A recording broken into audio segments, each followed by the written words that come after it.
कुएं की दीवार में एक और खाली जगह थी, जहां एक और संदूक था। इसमें कोई सोना चांदी नहीं था, बल्कि एक पुरानी दस्तावेज थी जिसमें लिखा था, मैं मालिक दीन इस गांव का वह आखिरी व्यक्ति हूं जिसने जालिम वजीर के खिलाफ आवाज उठाई। उसने मुझे कैद करके यहां मार डाला। मेरी औलाद अगर जिंदा है तो यह सोने का थैला उसका हक है।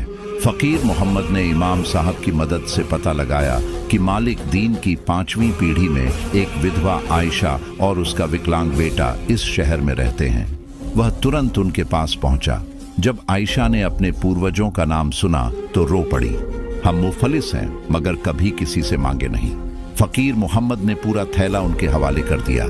ये तुम्हारा हक है, मेरा अजर अल्लाह के पास है। उसी रात फकीर मोहम्मद ने एक और सपना देखा। वही नूरानी बुजुर्ग मुस्करा रहे थे। फकीर मोहम्मद, तूने इम्तिहान में कामयाबी पाई। अब देख, तेरा सच्चा खजाना तेरे इंतजार में है। अगली सुबह जब फकीर मोहम्मद कुएं पर पहुंचा तो देखा कि पानी के पास एक नई हरी भरी जमीन उभर आई है। इतनी झरखेज कि उस पर पेड़ लगाओ तो फसलें उगाई। यह था उसका हकीकी इनाम। उसने वहां फलदार पेड़ लगाए।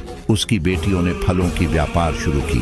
कुएं के पानी से न सिर्फ गांव वालों की प्यास बुझी, बल्कि एक बीमार बच्ची भी शिफा पाई। एक जुम्मे की नमाज के बाद इमाम साहब ने खुतबा दिया, हे लोगों, फकीर मोहम्मद ने हमें सिखाया कि हराम माल में बरकत नहीं होती, चाहे वह कितना ही चमकदार क्यों ना हो।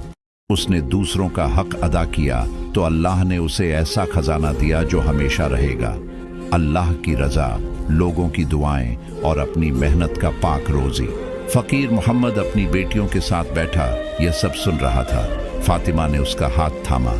अब्बा, आपने कभी नहीं कहा कि बेटियां कमजोर होती हैं। फकीर मोहम्मद की आंखों में नमी आ गई। तुम तीनों मेरी ताकत हो। तुमने मुझे समझाया कि हिम्मत कभी नहीं हारनी चाहिए। देखो, आज हमारी मेहनत से न सिर्फ हमारा घर भरा है, बल्कि पूरा गांव सीराब है। उस रात जब फकीर मोहम्मद ने अपनी झोपड़ी में आंखें बंद की तो उसके कानों में एक आवाज गूंजी, नरम, शफकत भरी, हे मेरे बंदे, तूने दूसरों की फिक्र की तो मैंने तेरी फिक्र की। तूने दूसरों को पानी पिलाया तो मैंने तेरे रिज़्क़ के दरवाजे खोल दिए।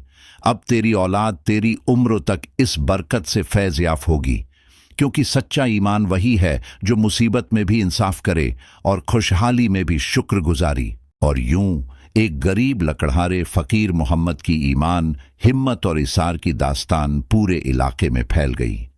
उसकी तीनों बेटियां न सिर्फ कामयाब ताजिर बनी, बल्कि एक ने इलाज मालिज सीखा,